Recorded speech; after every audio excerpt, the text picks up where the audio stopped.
You hear the name Toyota and what do you think of? Reliability, right? Quality. But behind every car you see on the road, there's this massive global machine of almost unbelievable complexity. So today we're going to pull back the curtain and deconstruct how this absolute giant actually operates, from deciding where to build a factory all the way to how it survives a global crisis. Let's dive in. Calling Toyota a global powerhouse might be the understatement of the year. Just think about this for a second. We're talking about a company that runs 53 production facilities spread across 27 different countries, plus another 19 R&D centers scattered around the globe. And they sell their cars in over 170 nations. That kind of scale it's mind-boggling. So that massive scale brings up the big question, right? How? Seriously, how on earth do you coordinate that many moving parts across so many different cultures, economies, and continents? Well, it all starts with one single, absolutely crucial decision. Okay, so the very first piece of this giant global puzzle is figuring out where to build, and just as importantly, why. In the business world, they call this facilities location planning. And believe me, this isn't just about throwing a dart at a world map. It is a deeply strategic process.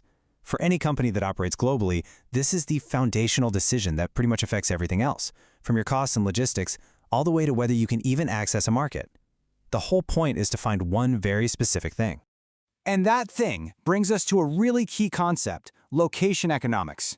You can kind of think of this as the holy grail for anyone managing global operations.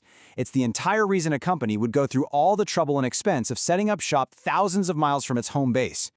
So, to put it simply, location economies just means doing each part of your business in the place where it can be done best. This could mean designing a car in Japan, getting your financing in Canada, and actually assembling it in the United States, because each of those places gives you the best possible mix of cost, talent, and resources for that one specific job. And look, this huge investment in Alabama, it's a perfect real-world example of this whole idea in action. So you have to ask, why there? Well, Toyota put this massive plant right there to tap into the super productive U.S. labor force and get closer to one of its biggest markets. But it's also about a region that's known for its skilled manufacturing workforce, not to mention some pretty significant state incentives. It is a textbook case of creating location economies. All right, so once you're on the hunt for these perfect locations, you've got a big strategic choice to make. Do you centralize everything? Build one massive, hyper-efficient hub to get those huge economies of scale? Or do you decentralize, spreading smaller factories all over the globe so you can be closer to your customers and maybe adapt to local tastes? Each way has its own major pros and cons. Okay, so we've tackled the where. Now we've got to figure out the what. And for every single one of the thousands of parts in a car, from the big engine block down to the tiniest screw, Toyota faces this same critical choice over and over again. And that choice is called the make or buy decision. Do we build this thing ourselves, in-house, or do we go out and buy it from somebody else? This is, without a doubt, one of the most fundamental decisions you have to make when you're managing a global supply chain. So, let's talk about making it yourself. Why would you do that? Well, the reasons are pretty compelling. For one, you could lower your costs. You're cutting out the supplier's profit margin, right? You also get way more control over quality and design. And this is a big one. If you have some kind of secret tech, you get to protect it by not handing over the blueprints to an outsider who might just become your competition one day.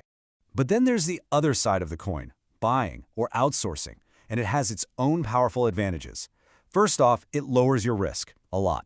If its supplier's country has some kind of instability, your own factories are safe. It also gives you incredible flexibility to just switch suppliers if things change. And if you're a big enough customer, you gain market power, letting you have a big say in prices and quality. And you want a perfect, super relevant example of this? Look no further than EV batteries. Batteries are literally the heart and soul of an electric vehicle. It's absolutely critical tech. So to control its quality, its costs, and to protect its own unique approach, Toyota is making a massive $1.3 billion bet to make its own batteries in the US. That is a huge strategic move to own its electric future.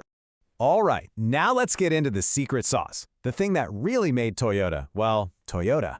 We're talking about its relentless, almost obsessive pursuit of quality and efficiency.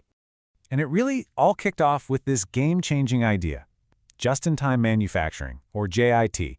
Instead of having these giant, expensive warehouses full of parts just sitting there, JIT means the parts show up at the assembly line exactly when they're needed, not a minute sooner. It's hyper-efficient, It slashes costs, and it brings quality problems to the surface almost instantly. For decades, this was the absolute gold standard. But, and there's always a but, right? Disaster struck. In 2011, a truly devastating tsunami hit Japan, and it just crippled supply chains. For Toyota, that tsunami exposed a really terrifying weakness in their beautiful, efficient system. See, when your suppliers get knocked offline and you have zero extra inventory, production just stops. Dead. The hyper-efficient machine turned out to be incredibly fragile. But here's the thing that's so important to understand about Toyota. They learned. They adapted. They didn't throw out the incredible efficiency of just-in-time. Nope.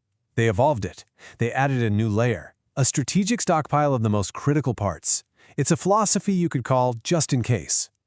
And boy, did that change pay off. The payoff was huge. When the 2021 global chip shortage hit the world, other car makers had to literally shut down their factories. But Toyota, thanks to their just-in-case stockpile of semiconductors, they just kept building cars. It was an absolute masterclass in resilience that let them outsell their biggest competitor. Okay, last piece of the puzzle, the money, the financing, all of this stuff, the factories, the R&D, the inventory, it all costs billions and billions of dollars. So how does a giant like Toyota actually pay for all of this? So, generally speaking, a company like Toyota has three main ways to get the cash it needs. They can borrow it, which is debt, they can issue stock, which is basically selling off tiny pieces of ownership, or they can just use the profits they're already making. And each one has a trade-off. Debt is risky, and selling stock means you give up a little bit of control. So you might be wondering, how does a company that's not from the US tap into those huge American financial markets? Well, one of the key tools is something called an American Depository Receipt, or ADR. Think of it like a special ticket that trades on a US stock exchange, but it actually represents shares in a foreign company, like Toyota. It just makes it super easy for American investors to buy in. And yep, you guessed it, this is exactly what Toyota does. By issuing these ADRs, they make it incredibly simple for big U.S. investment funds and even regular people to invest in them. And this isn't just some boring financial detail. Think of it as a strategic pipeline straight to the world's biggest pool of investment money, which helps pay for all those massive projects we've been talking about. And all of this brings us to one final, really big question for the future. Look, Toyota built its empire on just-in-time efficiency, but it took a painful lesson for them to learn the value of just-in-case resilience. So, in a world that now seems to be defined by constant disruption, pandemics, shortages, conflicts, is this new blend of efficiency and resilience the new blueprint for success for every global company out there?